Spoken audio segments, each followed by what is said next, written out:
Bab 372. Farel memukul bokong gadis berpakaian ungu, "Au!" Lalu, dia mendengkus, lalu berkata, "Kamu minta dihajar, ya? Aku sudah pernah bilang aku nggak akan pernah tunduk sama pria selamarnya." Setelah pulang, Wira mengamati rumahnya yang familiar. Hatinya terasa hampa karena tidak melihat sosok yang pemalu itu. Dia merasa kesepian. Saat itu, Wira tidak terlalu yakin bisa mengalahkan bangsa Agrel. Kalau tidak, dia juga tidak akan setuju pamannya membawa Wulan pergi. Saat ini, Wira kesulitan untuk menjemput Wulan di Provinsi Jawali. Sekarang ini musim dingin dan tak lama lagi salju lebat akan turun. Jadi, menempuh perjalanan sejauh 200 km akan sangat sulit. Mereka juga tidak pernah pergi ke kota provinsi sehingga tidak familiar dengan jalannya. Kecepatan mereka akan sangat lambat. Selain itu, saat menghadapi cuaca ekstrim, Wira dan rombongannya akan mati kedinginan jika tidak sempat sampai di kota untuk mencari penginapan. Itulah sebabnya, Wira hanya bisa menunggu sampai musim semi baru bisa pergi. Dian yang membawa setel koteh berjalan masuk seraya berucap dengan lembut, "Tuan, kamu rindu sama istrimu, ya?" Wira mengangguk sambil menyahut, "Kondisi di dusun agak buruk, takutnya kamu akan merasa nggak nyaman. Nanti, setelah villa selesai dibangun, kamu bisa pindah ke sana. Tinggal di sana lebih nyaman." Wira telah menambahkan alat pemanas, kamar mandi, dan ruang rahasia di rumah baru. Tinggal di rumah itu pasti hangat dan bersih. Selain itu, juga bisa menghindari kecurigaan orang lain. Bagaimanapun, di masyarakat yang masih kolot ini, orang-orang akan bergosip jika mereka terus tinggal bersama. Dian menyahut, "Oke, besok aku mau kembali ke kota untuk menyerahkan properti keluarga kepada pamanku, lalu menjemput adikku." Wira mengangguk, lalu berucap, "Kalau begitu, besok kita pergi bersama. Sudah saatnya aku menjenguk paman dan adik sepupuku." Saat ini, Gavin, Herman, Hamid, Sofyan, dan Said datang untuk melaporkan situasi. Air sungai membeku karena cuaca yang dingin. Mereka kesulitan menangkap ikan sehingga pendapatan pun berkurang banyak. Rumput pembius ikan yang dikumpulkan makin banyak, sedangkan sekarang mereka tidak terlalu sering memakainya. Jadi, mereka tidak ingin menghabiskan uang untuk mengumpulkan rumput pembius ikan lagi. Selain itu, mereka memproduksi puluhan ribu sabun dalam 1 bulan sehingga minyak di Kabupaten Uswal naik harga. Namun, sabunnya tidak laku. Bukan hanya itu, keluarga Suteja sudah datang beberapa kali untuk membeli gula dengan harga tinggi. Mereka tidak berani membuat keputusan karena Wira tidak di tempat. Itulah sebabnya, gulanya belum dijual sampai sekarang. Sementara itu, mengenai pembangunan rumah baru, kepala dusun sudah datang beberapa kali dan mengatakan bahwa tahun depan pajak akan bertambah. Masalahnya sangat banyak. Sambil membereskannya, Wira menjelaskan semua kondisi dusun kepada Dian. Kelak, Wira akan menyerahkan semua ini kepada Dian sehingga dia tidak perlu mengurusnya lagi. Wira bisa fokus mengurus penelitian dan pengembangan. Sesudah selesai mengurus semua masalah itu, 2 jam pun berlalu dan langit sudah gelap. Herman dan 3 orang lainnya pergi, sedangkan Gavin yang belum pergi tampak ingin membicarakan sesuatu. Wira berujar seraya mengerutkan alis, "Gavin, ada apa? Katakan saja." Gavin menyahut, "Tuan, beberapa waktu yang lalu, Pak Suryadi kembali ke kota untuk mengurus masalah pribadi. Demi merebut metode rahasia produksi gula, keluarga Suteja menjebak Pak Suryadi sehingga dia dipenjara. Karena buktinya sangat kuat, Pak Iqbal juga nggak bisa apa-apa. Dia hanya bisa menunda proses investigasi." Raut wajah Wira berubah drastis dan dia berseru dengan ekspresi galak, "Apa? Paman ditangkap? Cepat, bawa anggota kita untuk pergi ke kota." Sebelum pergi, Wira meminta Suryadi datang ke dusun Darmadi untuk membuat besi demi menghindari rencana jahat keluarga Suteja. Tidak disangka, keluarga Suteja mendapatkan kesempatan untuk mencelakai Suryadi. Tampaknya, mereka sudah merencanakannya sejak awal. Bab 373. Wira sudah berjanji kepada keluarga Suteja.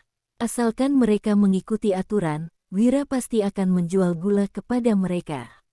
Ternyata, keluarga Suteja sangat serakah dan ingin menguasai semua keuntungan. Bisanya mereka mencelakai Suryadi. Mereka memang pantas mati. Gavin segera membujuk, "Tuan, gerbang kota sudah ditutup. Kalaupun kita pergi, juga nggak bisa masuk ke kota. Pak Suryadi pasti aman karena ada Pak Iqbal yang menjaganya. Aku selalu pergi menjenguk Pak Suryadi 2 hari sekali. Kami sudah menyogok penjaga di penjara, jadi nggak ada yang melukai Pak Suryadi. Selain itu, Pak Iqbal sudah mengutus petugas patroli untuk menjaga Nona Lestari.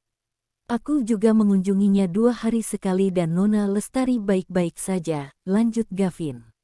"Oke, besok pagi, kita segera berangkat ke kota untuk menjemput Paman dan Lestari," ujar Wira dengan ekspresi kesal. Keluarga Suteja tentu tidak akan terus menunggu seperti ini karena sudah merencanakannya sejak awal. Alhasil, dia mengetahui bahwa metode rahasia produksi gula kristal belum didapatkan. Itulah sebabnya, Husni marah besar. Hendra menyahut seraya tersenyum, "Kak, ada Iqbal yang melindungi mereka. Kalau enggak, urusannya pasti sudah beres. Di dalam penjara, nggak ada yang berani menerima uang kita.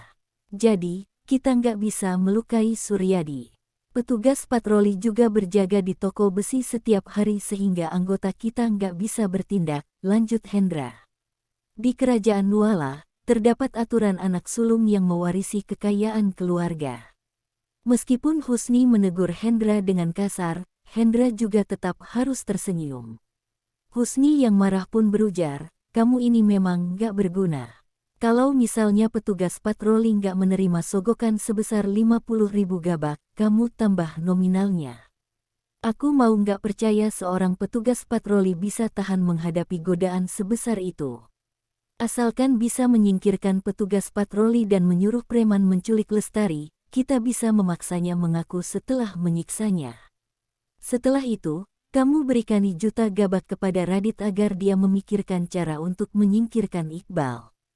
Kemudian, kamu bisa menghajar Suryadi di penjara dan mengancamnya dengan putrinya. Dengan mengendalikan 2 sisi seperti ini, aku yakin kita bisa mendapatkan metode rahasia produksi gula," lanjut Husni. Hendra menimpali sambil mengerutkan alis, "Kalau berbuat begitu, kita nggak akan punya kesempatan untuk bernegosiasi lagi. Bagaimana kalau Wira kembali? Dia itu orang kejam yang memusnahkan desa 3 harimau." Husni menyahut dengan sinis, dia memang belum tentu mati di kota pusat pemerintahan Jagabu.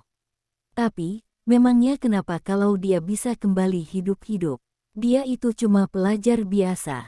Apa dia pantas melawan keluarga kaya kabupaten seperti kita hanya dengan mengandalkan sekelompok bawahan pecundang?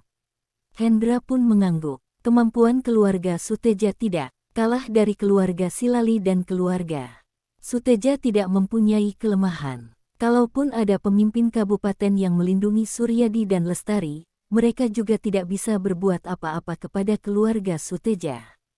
Husni berkata dengan tidak sabar, produksi gula kristal bisa mendapatkan keuntungan yang banyak. Jadi, metode rahasia produksi gula kristal harus didapatkan.